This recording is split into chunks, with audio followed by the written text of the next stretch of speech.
You don't have to think about their welfare. You don't think about how they feel. Property. But that's not the issue at all. The version of Star Trek The Next Generation that most people watched, the one that played in American living rooms through the late 80s and 90s, had things taken out of it. Not trimmed, removed. An android asking directly to understand love. A human body torn apart from the inside. A captain told plainly that he was about to lose his own soul. All of it cut before the show ever reached your screen. Most fans never knew. They watched every episode, quoted the dialogue, followed these characters for 7 seasons, and understood the show deeply, genuinely. But there was a version of TNG the creators actually made. Bolder and more emotionally direct that never made it to syndication intact. What reached your television was the amount of story the industry had already decided you should get. This is what was in the other version. And once you know it, the show you thought you knew sits a little differently. Act 1. What you thought you knew. There is a particular trust that builds between a long-running series and its audience.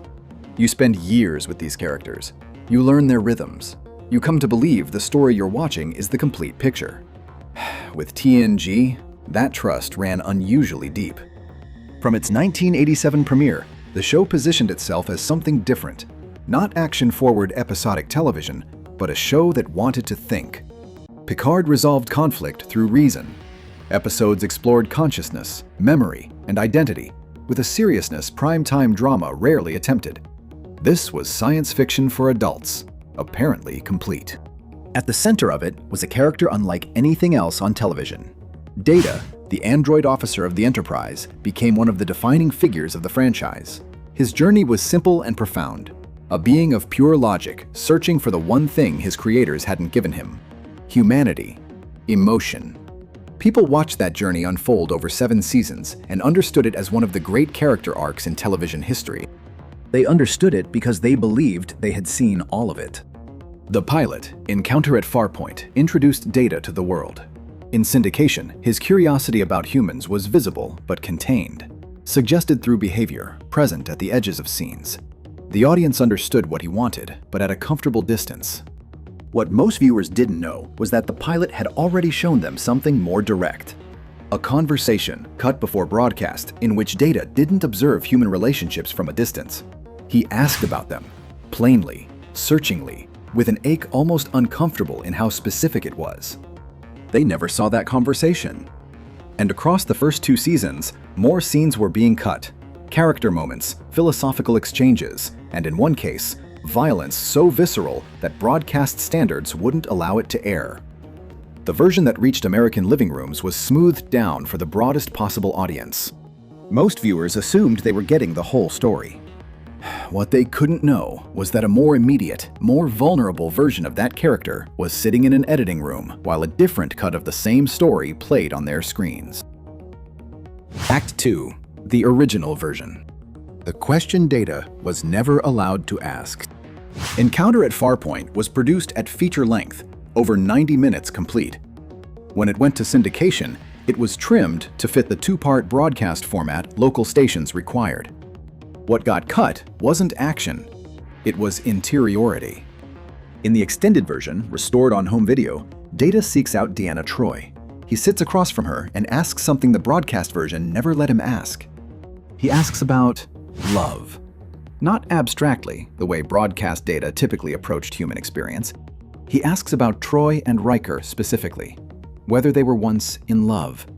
And when she confirms it, he pushes further. How can a person be both in love and not in love at the same time? Troi answers with patience and warmth about bonds that develop over time and change shape but don't disappear. The exchange isn't long, but it's foundational. The audience isn't asked to infer what Data wants. They're told by Data himself in the first episode.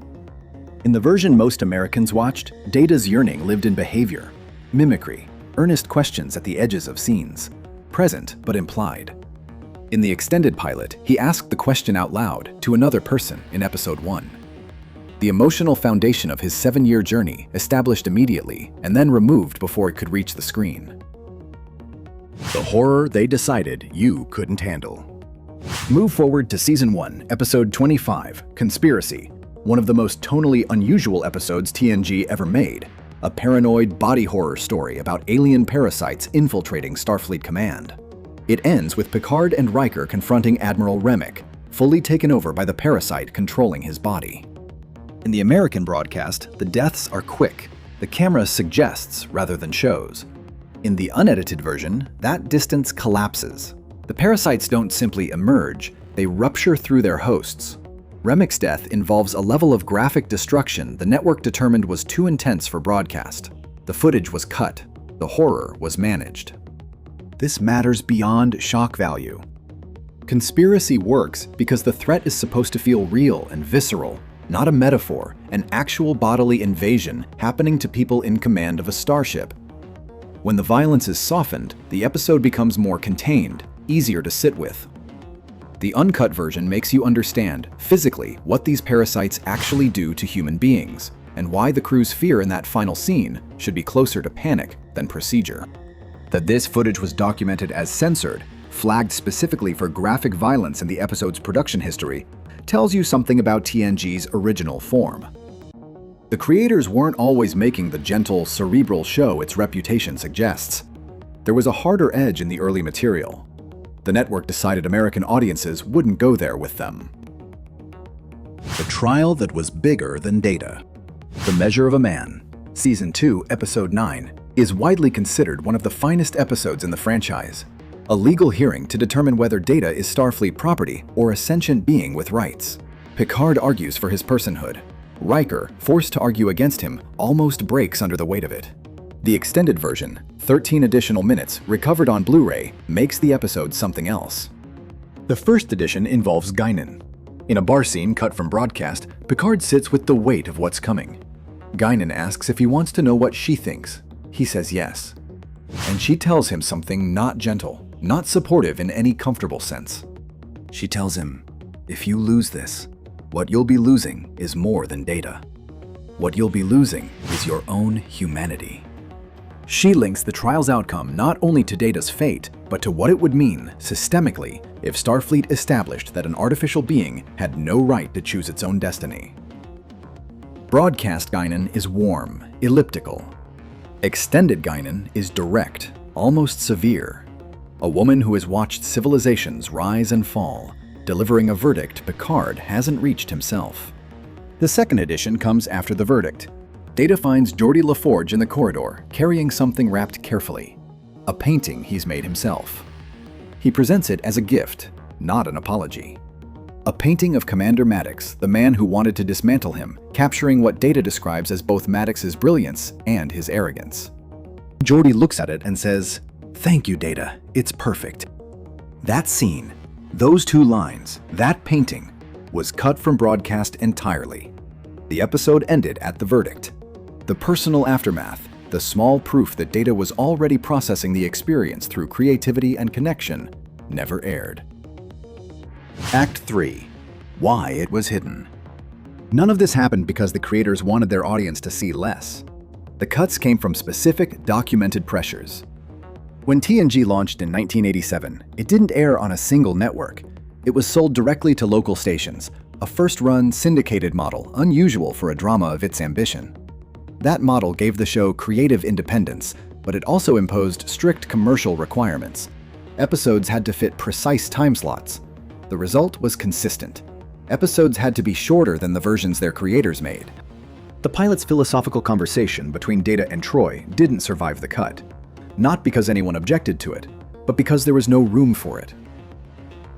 The Measure of a Man ran roughly 13 minutes longer than broadcast.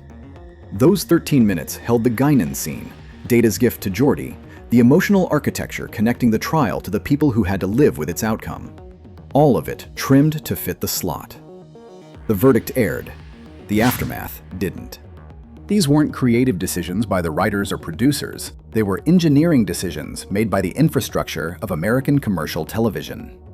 Conspiracy was different. That violence wasn't removed for time. It was removed for content. The Remick sequence, documented explicitly in the episode's production history, was deemed too graphic for 1988 broadcast standards. The footage existed. The creators had shot it. The line had already been drawn. The result was a version of TNG simultaneously less emotionally direct and less viscerally intense than intended, trimmed of philosophical depth on one end, raw physical horror on the other. Still recognizably TNG, but with the edges filed down, adjusted to fit an industry that had decided, quietly, how much of the story its audience needed. Act 4. The Anchor Revelation. Here is the thing that stays with you.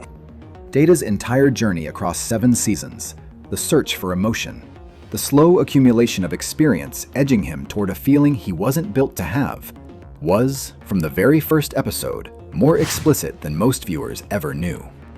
He wasn't slowly building toward the question of love. He had already asked it. In the pilot. Directly. To another person. With an earnestness almost painful to watch. And that was cut before it reached American screens. An entire generation watched Data move through 7 seasons of quiet yearning and understood it as a slow burn, a careful accumulation, a story taking its time. What they didn't know was that the story had already announced itself. In its very first extended episode, Data's need had been made explicit and immediate, and then that directness was removed before it could land. The broadcast, Data is a watcher.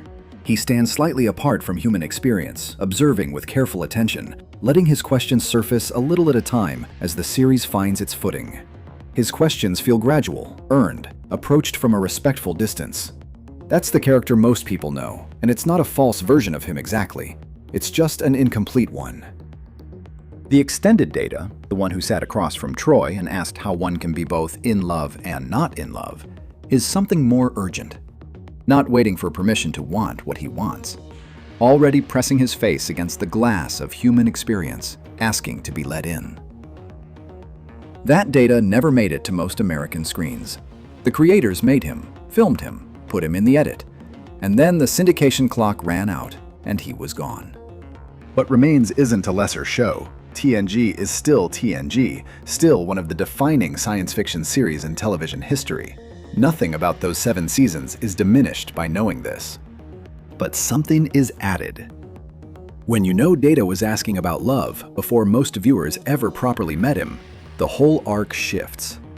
His journey doesn't begin as quiet observation. It begins as active, explicit longing. A question the broadcast version never let him ask, sitting underneath every episode that followed. A question that was there from the beginning, that most of us never heard.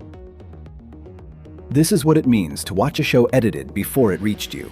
Not censored dramatically, not suppressed, trimmed and adjusted to fit a commercial infrastructure with no particular interest in the full version of the story.